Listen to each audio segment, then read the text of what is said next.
আসো আসো আসো আসো সবাই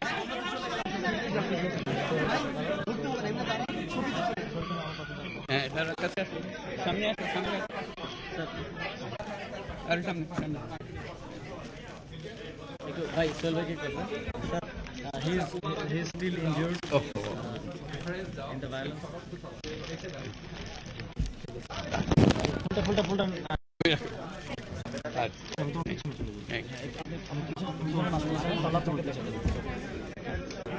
আসসালামু আলাইকুম। আজকে আমাদের গৌরবের দিন,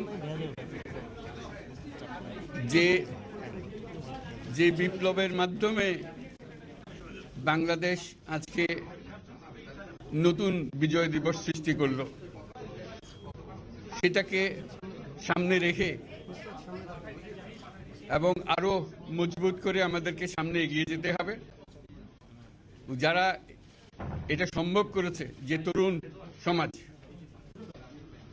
তাদের প্রতি আমি আবার সমস্ত প্রশংসা এবং কৃতজ্ঞতা জানাচ্ছি তাদেরকে। তারা আমার পাশে আছে। এরা এই দেশকে রক্ষা করেছে, এ দেশকে নতুনভাবে পুনর্জন্ম দিয়েছে এবং এই পুনর্জন্মে যে বাংলাদেশ পেলাম, সে বাংলাদেশ যেন অত্যন্ত দ্রুত গতিতে এগিয়ে চলতে পারে, সেটাই হলো আমাদের শপথ। সেটা আমরা রক্ষা করতে চাই, এগিয়ে যেতে চাই। আজকে আবু সাঈদের কথা মনে পড়ছে আমাদের, যে আবু সাঈদের ছবি বাংলাদেশের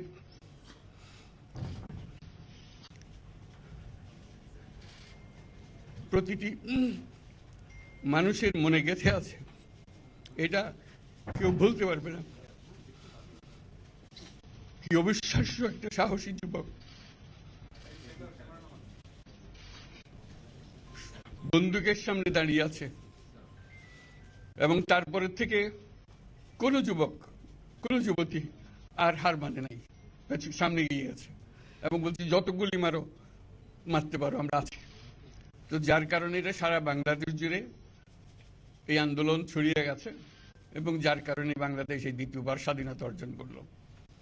এই স্বাধীনতাটা আমাদেরকে রক্ষা করতেই হবে। শুধু রক্ষা করা নয়, এই স্বাধীনতার সুফল প্রতিটি মানুষের ঘরে পৌঁছাতে হবে, তা না হলে এই স্বাধীনতার কোনো দাম নেই। এই স্বাধীনতাটাকে পৌঁছানো হলে আমাদের শপথ, আমাদের যে প্রতিজ্ঞা, যে আমাদেরকে এটা করতে হবে, ঘরে ঘরে পৌঁছাতে হবে। মানুষ যেন জানে যে বাংলাদেশ স্বাধীন হওয়ার অর্থ হলো তার নিজের পরিবর্তন, ব্যক্তির পরিবর্তন, সুযোগের পরিবর্তন, তার ছেলে মেয়ের ভবিষ্যতের পরিবর্তন। এটা যেন প্রত্যেকে বুঝে নেয় এবং আজকের তরুণ সমাজকে বোঝানো যে এই দেশ এটা তোমাদের হাতে, তোমরা এটাকে তোমাদের মনের মতো করে গড়ে তুলবে। তোমরা যেভাবে স্বাধীন করতে পেরেছো, তোমরা এটাকে তোমাদের মনের মতো করে গড়তেও পারবে এবং তোমাদের দেখে সারা দুনিয়া শিখবে কিভাবে একটা দেশ, একটা তরুণ সমাজ গ্রহণ করতে পারে এবং তাকে পাল্টে ফেলতে পারে। তাদেরকে আমি বারে বারে এমনি উপদেশ দিই যে পুরনোদের বাদ দাও, তাদের এই পুরনো চিন্তা দিয়ে এটার মুক্তি আমাদের হবে না। করি সারা দুনিয়ার মধ্যে এটা হবে না। এটা শুধু বাংলাদেশের কথা না, সারা দুনিয়াকে জুড়ে কথা বলছি। তোমাদের মধ্যে যে শক্তি আছে, যে ক্রিয়েটিভিটি আছে, সৃজনশীলতা আছে, সেই সৃজনশীলতাকেও কাজে লাগাতে হবে। এটা শুধু বই খাতাতে লেখার জিনিস না, এটাকে প্রকাশ করার জিনিস, স্থাপন করার জিনিস। এটা করা, এটা আমরা এই আজকে আমাদের পুরো কাজটা হলো, দায়িত্বটা হলো, তারা যেটা অর্জন করে নিয়ে এসছে, এখন তাদেরকে দিয়ে এটাকে করিয়ে দেওয়া, আমাদের সমস্ত কাঠামোগুলো পরিষ্কার করে দেওয়া। সরকার বলে একটা জিনিস আছে, কিন্তু মানুষের কোনো আস্থা নেই। মানুষ মনে করে সরকার একটা দমন পীড়নের একটা যন্ত্র, যেখানে পায়, যেখানে সুযোগ পায় তার একটা কষ্ট দেওয়া, তার থেকে নিংড়ে দেওয়া, যে সকল স্তরে। এটা হলো তার থেকে কেমন ভাবে সামাল দিতে হবে, তাকে একটা ভয়ের একটা জিনিস, তাকে সামাল দিয়ে চলা। এটা হলো সরকার। এটা সরকার হতে পারে না। সরকারকে দেখে মানুষের বুক ফুলে উঠবে যে আমাকে সাহায্য করবে, আমাকে রক্ষা করবে, আমার সরকার আমার জন্য দাঁড়াবে। সরকার তার জন্য দাঁড়ায় না কোনো সময়। যে সরকার হবে, সেই সরকার মানুষকে রক্ষা করবে, মানুষের আস্থাভাজন হবে। এটা কেউ জোর করে তাকে বলার ভালো আছে, এটা না। সে নিজে নিজে বিশ্বাস করবে, সরকারি লোক দেখলে বলবে আমার লোক, আমাকে রক্ষা করার লোক। সেই আস্থাটা আমাদেরকে ফিরিয়ে আনতে হবে মানুষের মনে, তাহলে মানুষও যোগ দেবে এটাতে। মানুষ এখন পিছিয়ে থাকে, যে কিসের মধ্যে আমাদেরকে ঢুকিয়ে দিচ্ছে। আমরা যেন জানতে পারি যে এইটা আমরা সবাই মিলে আমরা অগ্রসর হতে পারি। একটা বড়, সারা বাংলাদেশ একটা বড় পরিবার, এই পরিবার আমরা একসঙ্গে চলতে চাই এবং আমাদের মধ্যে দ্বিধা দ্বন্দ্ব যা কিছু থেকে সরিয়ে ফেলতে চাই। যারা বিপথে গেছে তাদেরকে পথে আনতে চাই, যাতে করে একসঙ্গে আমরা কাজ করতে পারি। এর মধ্যে আমরা শুনলাম, আসার পথে শুনে আসছি যে এখানে আইন শৃঙ্খলার ব্যাঘাত হচ্ছে, মানুষকে আক্রমণ করছে, ঘরবাড়ি জ্বালিয়ে দিচ্ছে, সম্পদ জ্বালিয়ে নষ্ট করছে, চুরি করছে, দিয়ে যাচ্ছে, অফিস আদালতে আক্রমণ করছে, সংখ্যালঘুদের উপর আক্রমণ করছে, হিন্দু, বৌদ্ধ, খ্রিস্টান, আহমদিয়া সবার উপর আক্রমণ করছে।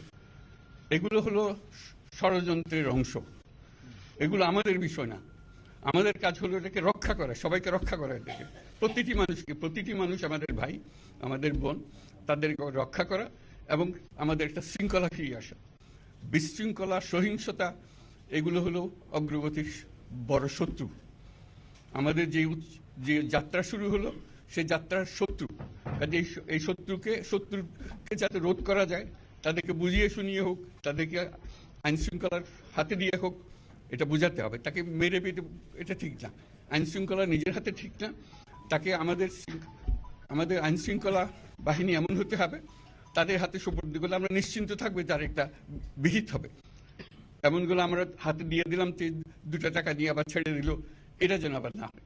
তা আমাদের সেই আস্থাটা আমাদেরকে আনতে হবে। কাজে আইন শৃঙ্খলাটা এখন আমাদের প্রথম কাজ। এই আইন শৃঙ্খলা ঠিক না হওয়া পর্যন্ত এটা আমরা অগ্রসর করার জন্য পদক্ষেপ নিতে পারবো না। আপনারা আমার উপরে আস্থা রেখে আমাকে জানিয়েছেন, ছাত্ররা আমাকে আহ্বান দিয়েছে, সেটাতে আমি সাড়া দিয়েছি।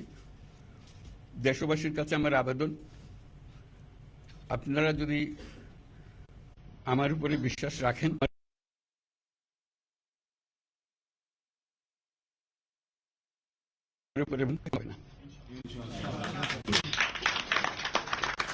এটা আমাদের প্রথম দায়িত্ব। এটা যদি আমি করতে না পারি, এটা আমার কথা যদি না শোনেন আপনারা, তাহলে আমার প্রয়োজন এখানে নাই, আমাকে বিদায় দেন। আমি আমার কাজে থাকি, সেখানে আমি ব্যস্ত থাকি।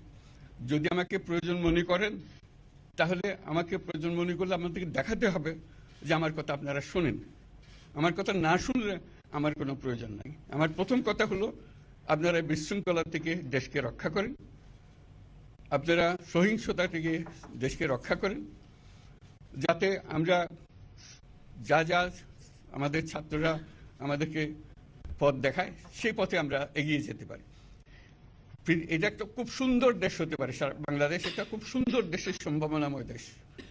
কাজে এই সম্ভাবনাগুলোকে আমরা নষ্ট করে দিয়েছি। এখন আবার সেই বীজতলা আবার তৈরি করতে হবে, আবার আমাদেরকে জেগে উঠতে হবে।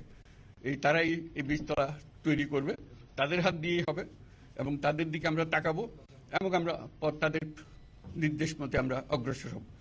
এখানে সরকারি কর্মকর্তা কর্মচারী যারা আছেন, সেনাবাহিনী, বিমান বাহিনী, নৌবাহিনী প্রধানরা যারা আছেন, তাদের প্রতি অনুরোধ, আমরা একটা পরিবার, এইটার মধ্যে যেন আমাদের গোলযোগ না হয়, আমরা একযোগে একসাথে চলতে পারি এবং আমরা তড়িৎ গতিতে একটা সুন্দর বাংলাদেশ গড়ার পথে এগিয়ে যেতে পারি। সেটাই আমার কামনা। আপনাদের সবার কাছে আবেদন, আমাদেরকে সেই সুযোগ দেন, আমরা সেই পথে আমরা যেন অগ্রসর হয়ে নিজের প্রশান্তি পাই। পৃথিবীর সবাই আগ্রহ করে তাকিয়ে আছে আমাদের দিকে। এখানে যখন ছাত্ররা রাস্তায় নেমেছে, পৃথিবীর সব জায়গা থেকে অভিনন্দন এসছে, যে তারা অবাক হয়ে গেছে। আমাদের তো গা শিউরে উঠেছে, প্রতিদিন যা হয়েছে অবিশ্বাস্য কাণ্ড। তাদেরও এটা স্পর্শ করেছে, তাদের তরুণরাও জেগে উঠছে আমাদের ছেলে মেয়েদের এই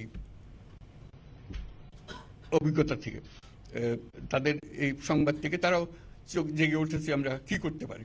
কাজে আমাদের কাজ হবে এগুলো সম্পূর্ণ করা।